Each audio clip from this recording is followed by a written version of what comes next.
Un trésor. Ce jour de printemps 2007, la terre de Bretagne va offrir aux archéologues un don unique, remonté du passé, un dépôt de pièces gauloises. Ce matin-là, tout avait commencé par un décapage de routine. Lorsqu'on a trouvé la première monnaie, j'étais avec mes collègues, moi je suivais l'appel mécanique et lui il était à 5 mètres de moi, donc un de mes collègues il a passé le détecteur, il a trouvé une monnaie et tout de suite il me l'a montré. Et tout de suite là on a dit attention, c'était déjà, on voyait bien que c'était une monnaie en électrum, une monnaie en or. Et donc il fallait vraiment aller doucement, donc il fallait faire des toutes petites passes. À ce moment, l'archéologue ne le sait pas encore, mais il a mis la main sur une découverte exceptionnelle. Après ces toutes premières pièces d'or, Eddie Roy et son équipe en trouveront des dizaines d'autres dans la même journée, puis des centaines. En tout, 545 pièces enfouies toutes ensemble, un véritable trésor abandonné, puis retrouvé plus de 2000 ans après, unique par sa richesse, mais aussi par son contexte de fouille. Très clairement, au-delà de son intérêt intrinsèque, de son importance du nombre de monnaies, il y a effectivement l'association entre un trésor monétaire qui va évidemment intéresser à tout point de vue les différents numismates qui vont l'étudier. C'est cette association avec un contexte archéologique d'habitat.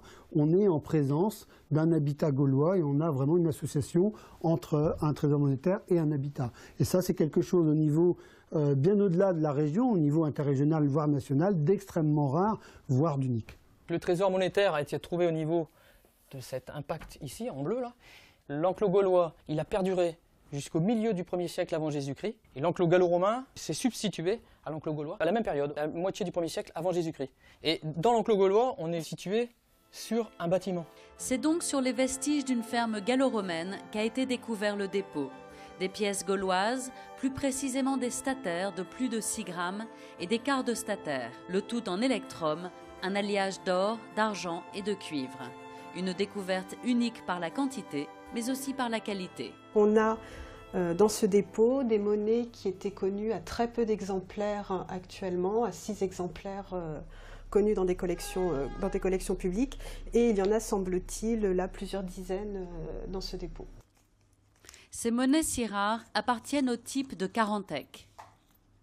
La particularité donc de ces monnaies, donc le type de Carantec, c'est donc un cheval avec une tête de cheval qui n'est pas androcéphale. On a un cavalier armé avec un bouclier et une lance, et sous le cheval on a un sanglier en saigne. Des pièces rarissimes donc, mais aussi d'autres plus courantes. Symboles abstraits, chevaux, visages, autant de motifs qui révèlent la provenance des monnaies. Le style des visages, le style graphique, en fait, nous montre qu'il s'agit de monnayosisme. Notamment, une caractéristique, c'est les petits cordons perlés qui entourent la tête avec des petits visages aux extrémités. Ça, c'est très caractéristique de cette cité. Et au revers, en fait, généralement, on a un cheval, souvent androcéphale, donc à tête humaine. Et là aussi, le style du cheval diffère, en fait, si on va d'une cité à l'autre.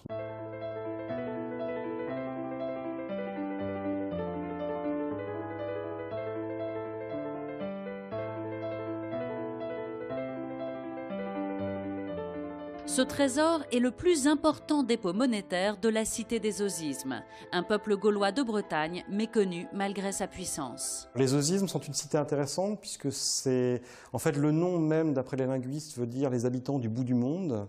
Donc c'est un peu désigné par leurs voisins et ça s'appelle en fait les Finistériens, si on prend l'idée du Finistère actuel. Les Osismes étaient apparemment, en termes de richesse, en termes de superficie, en termes de population, en termes de pouvoir, probablement la cité la plus importante de la péninsule bretonne.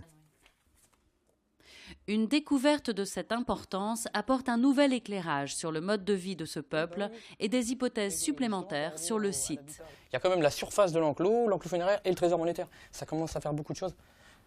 La présence du trésor monétaire sur un site archéologique change complètement son statut. C'est pas le petit paysan, le petit fermier qui avait un trésor monétaire constitué de 500 statères et quarts de statères en or. Il y a forcément une raison de la présence du trésor. En fait, ça doit nous interroger sur le statut des personnes qui possédaient ces habitats enclos et qui y résidaient. Donc ça, c'est la première question. La deuxième question, ensuite, c'est le rôle de la monnaie sur la péninsule armoricaine et dans ces cités. Est-ce que c'est pour les dieux? Est-ce que c'est pour des transactions importantes du type des dots ou des achats d'éléments extrêmement importants ou du paiement de mercenaires? Il faut se poser la question de l'usage spécifique de la monnaie sur la péninsule bretonne.